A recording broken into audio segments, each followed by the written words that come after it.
Hello gamers, and welcome back to my channel, as I'm here to bring you my thoughts of this sort of new first-person indie horror game that's finally arrived on console recently.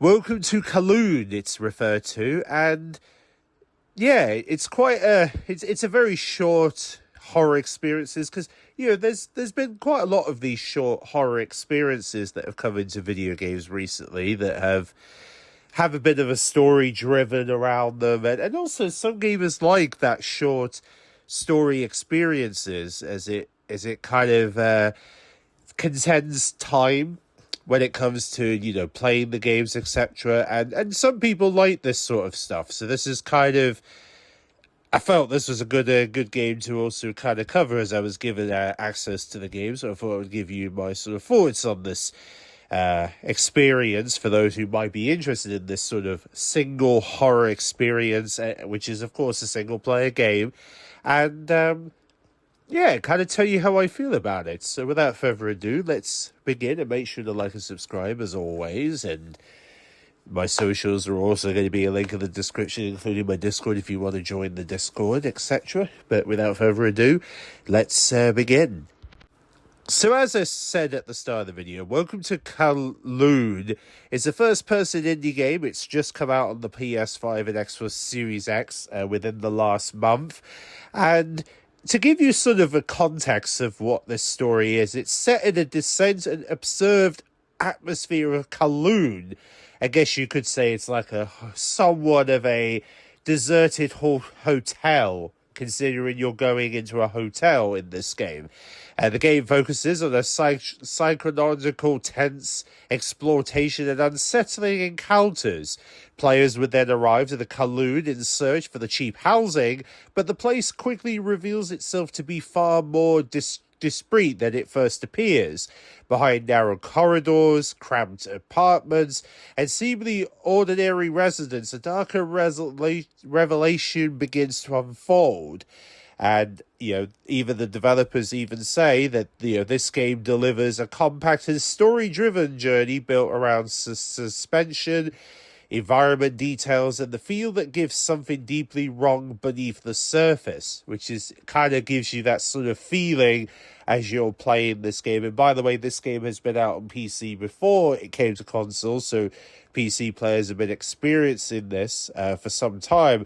Now, you're probably wondering what sort of features are in this. Well, of course, as I said earlier, first-person psychological horror experience, descent, Kowloon-inspired settings, exploitation-focused gameplay, and unsettling encounters, story-driven atmospheres built around mystery and tension, narrow corridors, cramped apartments, disturbing environment details, short and compressed horror experience designed to be completed in one seating. So yes, you can complete this whole game in one seating, but I will also have to say that it can be a little frustrating if you're somebody who hasn't played horror games, considering the fact it doesn't really give you any prompt in the game. There isn't like a waypoint to tell you where to go. You have to sort of figure this stuff out as you play, and so there will be times you can probably, in theory, look on YouTube just to know where you're going, but the fact that there isn't any opportunities to see waypoints whilst you're playing, I feel that needs to be added, especially for those who may not be as experienced in sort of figuring stuff out in a game than most people. I feel like waypoints would really help for those who may struggle to know where they're going in these type of games. So hopefully that will get added to this game at some point, because I think that would really, really help, especially those, and even partially sighted gamers would definitely benefit from this as well. And hopefully those who are not very skillful for figuring stuff out and find it hard to do puzzles and stuff, hopefully this will be beneficial for them.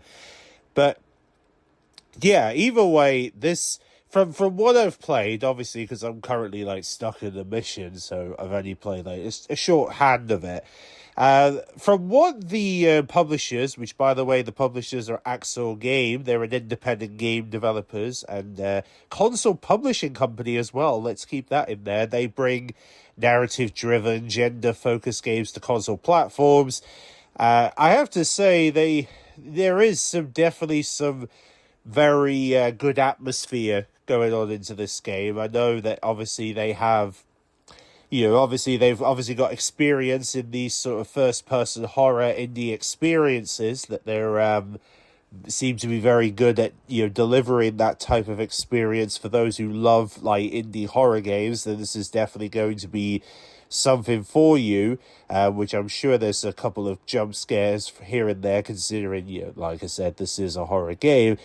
But yeah, I mean, if this is something that interests you, then by all means, you can check it out. There's obviously links in the description for those who want to get it. Unfortunately, this is only a digital release, which is a little frustrating, especially in the times we're in today, where we're kind of wanting physical media to exist for video games. The fact that this game is not offering a physical version for the PlayStation and Xbox, I feel that's very bad in this climate, because I think more games definitely need to be released physically, but because of Sony's recent actions, it's not really helping the situation, is it? But I like to be hopeful that some of these indie developers will at least find it in themselves to actually make the physical copies of these games at some point, because I think people would definitely want to own this game physically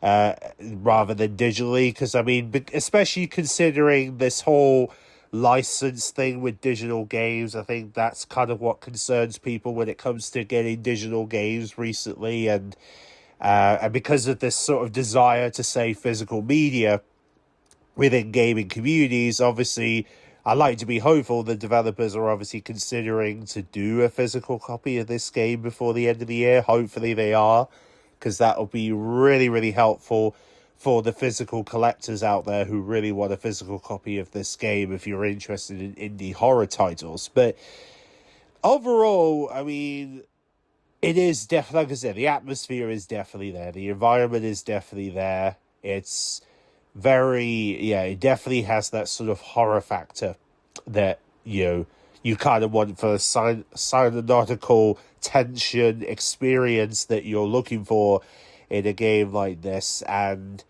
yeah, I definitely, like I said, if you want to check it out, then by all means, again, links in the description for those who want to play right away.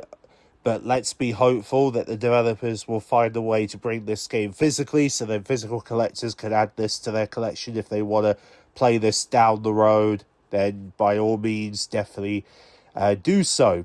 I feel like I don't know if my best friend Sunnyfield has played this game, because it has come out on PC before it came to console. So she may have played this. I'm not entirely sure, but if she hasn't, then yeah, definitely check it out. I mean, it's already been out on PCs, especially for those who are on Steam and stuff and want to play it. You can already play this. It's obviously the console release is kind of the newer release of this game recently. So obviously the PS5 and Series X and S owners can now play this game on their consoles and see for themselves what they think of this first-person indie horror game from an indie developer who is bringing these single sit down experiences to your console now. And hopefully there's probably going to be more to come from this developer over the next, potentially within the next couple of years. So we're probably going to be learning more of their other projects that they're working on for future game releases. But nevertheless, that's kind of my sort of short thoughts on this game, really. I wanted to keep it brief, considering I haven't, like I said, I'm hoping to, progress this game a bit more, so maybe I can do like a second thoughts video at some point. But yeah, this is kind of like my first initial thoughts of the game so far, and there's definitely some horror in there, and hopefully I'll get to, complete, maybe progress the game further, so then hopefully I'll give my final thoughts once I've been able to play more of it, hopefully. So, yeah, hopefully we'll, thanks for watching. And be sure to look out for some more gaming videos to come. I've got a video coming up for the green lights, which I'm sure you guys are going to love, especially if you're a console player. That's another game that we're going to definitely be talking about in a video coming up shortly. So thanks for watching, and be sure to and by the way, thanks to the developers as well for giving me giving me access to the game. Obviously, it's really kind of them to think of, especially a creator like myself, to cover this game, because I mean, considering the fact I've played bits of horror games here and there, especially with Phasmophobia, it's just really nice to see some developers saying, "Hey, why don't you check this game out on your on your videos on YouTube and see what you think?" And yeah, it's kind of nice to see that there's some developers who like to look up at creators like myself who want to see their big breaks and giving us our big breaks, which is really lovely. And hopefully more of this kindness will come into the gaming community more, hopefully. But anyway, I'll catch you all in the next one.